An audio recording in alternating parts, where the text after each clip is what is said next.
Practicing with masks suck, but let me give you some tips to make it way better.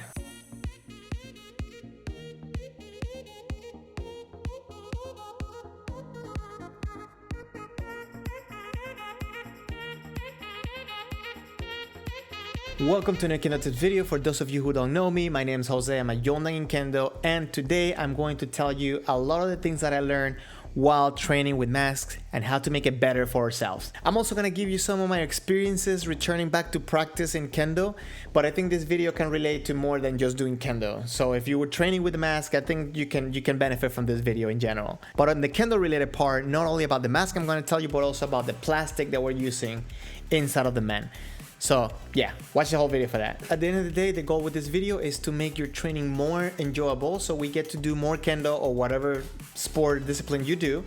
And the more we do it, the better we get. The more people we get doing it, the more popular it becomes, the more fun we have. So yeah, that's the goal with this video. In the description box below the video, I'm going to leave some links of the things that I'm going to be mentioning through the video. The Amazon links are affiliate links, so I will get a little percentage if you buy something from them at no extra cost to you.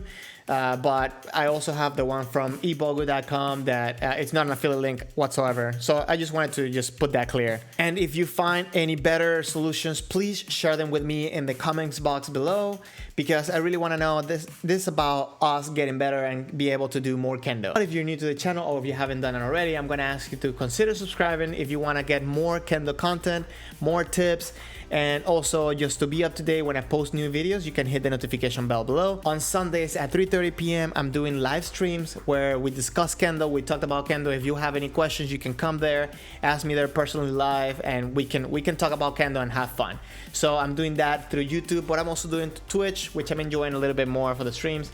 You can go follow me on my Twitch. So I'm going to start by sharing the part that I think nobody wants to hear, and is that yes, it would suck, but I think the way that you see it, the mentality that you take into it will make a big difference into your enjoyment of training with a mask. So the first tip that helped me a lot, it's seeing the mask not as something that I need to wear, that, you know, it's annoying, it gets on my face, it doesn't let me breathe, but see it more as a training tool. If you look at it that way, I think it just gets you in a different mindset where it allows you to not get so bothered by it, not get so distracted by the fact that you have it in your face, and it just mentally, I think it makes you push yourself a little bit more. If you haven't trained with a mask before, pace yourself, especially like if you're used to like running or doing Kendo at a certain level, your body's gonna want to do it, but then at some point like your body's gonna start asking for more air and it's going to be really bad. For me, what I started doing is that before getting the opportunity to go to practice, I was doing some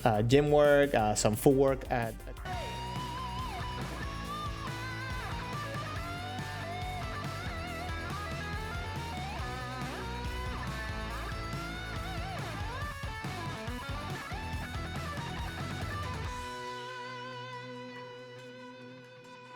Throughout all of those at the beginning, I was purposely holding back in order to try to figure out what the reaction of my body was going to be, what I needed, and so on. So that way I could make sure I stay safe and not passed out from lack of air. So ideally you want to start yourself easy and figure out the response of your body in order to make sure that you are okay wearing a mask and doing what you want to do activity-wise. Okay, so let's talk a little bit about specifically with masks. Obviously, I'm going to ask you to please stay informed, because I know different countries, different states, and like even Japan has like different suggestions. So please, on that note, stay informed. What I'm going to do is I'm going to share with you what I'm using personally and some of the things that some friends have told me that suck about wearing masks. So if you're going to get a mask, make sure that it has like a little bridge, like a nose bridge thing, and it provides support. Because when this thing gets wet, if you think it sucks when you have it on, like when it gets wet, it's way worse. Like you're like dying, like waterboarding yourself with that. Whenever you're choosing a mask, keep in mind that the mask is going to get wet, and also keep in mind some of the things that, you know, it can be harmful to your face and so on, because there's going to be a lot of rubbing, a lot of movement. So make sure that you get something that agrees with you. But I have a little secret to solve that problem. So I found on Amazon this little plastic insert that goes inside of the mask, and it makes an 100% difference. That way you create space between your face and the mask. So if it gets wet, it's not gonna go against your nose, against your mouth. You're gonna be able to breathe. There's just gonna be more airflow inside of the mask. And trust me, like if you find something like this, I'm gonna leave the link of this plastic and the mask that I'm using down in the comments below. But if you find something like this, it doesn't necessarily have to be something that you buy. You can probably make something with plastic and something goes around your face to make separation between your face and the mask. Some of the things that for me are a concern are also rubber bands and stuff like going against my ear, because like especially you gotta take in consideration that you're going to be wearing the mask for probably about 2 hours, or if you take breaks, you're gonna probably take it off, whatever, but you're going to be wearing it for a while, so you want to make sure that you get something that's comfortable for you. For me, this one, it's like a cotton elastic, and it has been great. I've seen also some other masks that you can like tie behind your back, behind your head, and so on. So those things are, I think, for me, like the way to go. And I want to avoid like any discomfort that's going to be prolonged with use. This mask in specific that I'm using, if you would like to know, it's very soft cotton. It's like a sports mask, and it has a thing like 2 layers of cotton, because I can separate it like this, I guess. And to me, it has been very comfortable. It's been very useful, and I'll recommend this, but you have to make sure that you find something that fits your face, and if you're gonna be using a plastic that also fits your face and can accommodate the plastic inside. So I like this one, but I don't know if it's going to fit specifically your face, but check them out. Now, talking about plastic, let me talk to you about that plastic that goes inside of your man and how much it sucks to have it. Let me just show it. Hold on.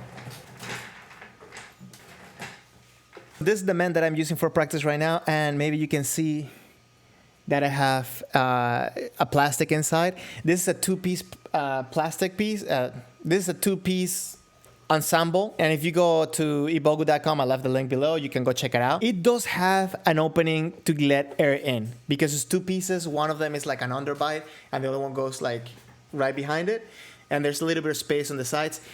The airflow really sucks. Like getting air inside there, it's horrible. And I'm gonna say that same process as you did to like train yourself using the mask, I think when you start using this, it's going to be an added hindrance. So again, pace yourself, make sure that you take a lot of breaks, you're not pushing 120% at the beginning, and stay safe. Learn the reaction of your body with it. So far I've done, I think, 2 practices already with it, and at the beginning it really sucked. I wasn't really used to. I took it off one time, then I put it back on, and it was definitely better. And I actually did kakarigeko too.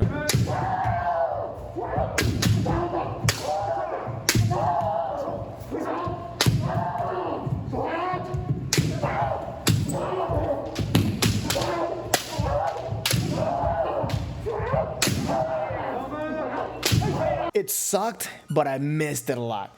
I'm gonna tell you that much. The other question that I've been getting about this plastic thing is, does it get foggy in there? And yes, it does. The first time I put it on, it was like a complete cloud in front of my face. It really sucked. But a friend of mine gave me a little tip that I'm gonna share with you, is that if you get liquid soap and you just coat it, like clean it with liquid soap, don't like put the soap and then clean the water with it. No. Just grab the soap, a little bit of it, and just coat it, like make a little coat of soap in there. And for some reason, it just works. No fog. Liquid soap, 100% recommended. Now, it makes it smell good, which was a little bit distracting. But, the other thing, the main thing is that you don't want to put too much soap, because then it's going to have like streaks and it's going to get blurry. So you want to make sure that you take your time to just coat it up. And I think for me, like it lasted the whole practice fine, and I forgot to put it for the next practice, and I was still fine for the next practice. So yeah, recommend it 100%. Overall, please inform yourself. Please stay up to date with statistics on where you are and some of the recommendations that your country or your federation may have, because I know a lot of the federations have taken the time to actually come up with safety measures. Please leave them in the comment below if you want me to make a video about my experience in practice. Specifically, I wanted just to share some of the things specifically about the mask today, just because I want to make sure that we get to Kendo back as soon as possible. So I know a lot of people have been concerned about wearing the mask wearing Kendo. So it is bad. It sucks at the beginning, but depending how you see it, it can be better. I'm going to leave some informational links down in the comment below, but if you want to join my Discord, I will also post some other stuff in there, and I'll leave the link down below. Please, if you haven't already, consider subscribing to the channel. Remember, I'm doing streamings at 3:30 p.m. on Sundays. Follow me on Twitch so that way you can get notifications, and please stay safe.